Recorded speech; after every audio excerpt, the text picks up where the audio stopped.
ጥያቄ ነበረኝ ሴት ወይም ወንድ የባሏን አያት መዘየር ትችላለችን? እሱ የሚስቱን አያት ይችላልን? እና ባሌ አባቱን ስለማያውቀው በጣም የሚቀራረበው የሚያማክረውም አያቱን ነው እና መዘየር ይቻላል ወይስ አይቻልም? እኔ አይቻልም ብዬ ዘይሬው አላውቅም እና እንዴት ይታያል? ስለዚህ መልስልኝ። ጀዛከላሁ ኸይረል ጀዛ ነው። የባልሽ አባትሽ ነው። የባልሽ የአባት አባት የባልሽ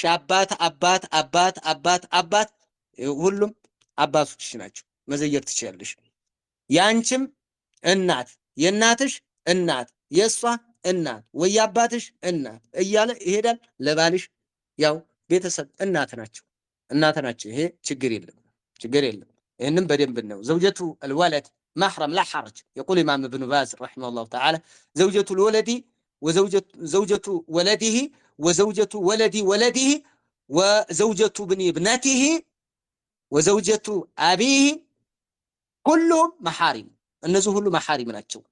ለምሳሌ አሁን አንድ ወደ ታች ሳይና ወደ ላይ ሳይ ማለት ነው። እኔ አለሁኝ የሚስቴ እናት እናቴ ናቸው። የሚስቴ እናት እናቴ ናቸው።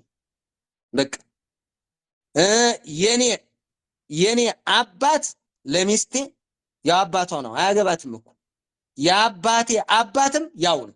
እየጠየቅሽኝ ያለሽው እህት የባልን የአባት አባት ነው፣ ያው ነው። ያው አባት ማለት ነው። የባል አባት ማለት ነው። የባል አባት ላይ ቢወጣም ወይ ነዓላ ወደ ላይ ቢወጣም ወደ ታችም እንደዚሁ ነው።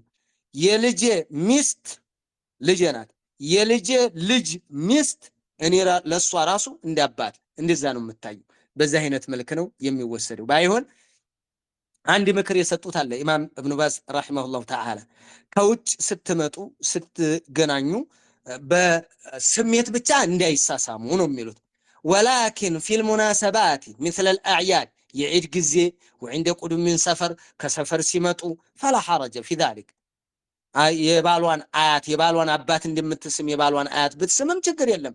እሱም የሚስቱን እናት የሚስቱን አያት ችግር የለም። ولكن الأفضل أن يكون التقبيل إن قبلته تقبله في أنفه وعلى رأسه ባይሆን የባሏን አባት የባሏን አያት ስትስም ግንባሩ ላይ ሳም ወይ ደግሞ አፍንጫው ላይ።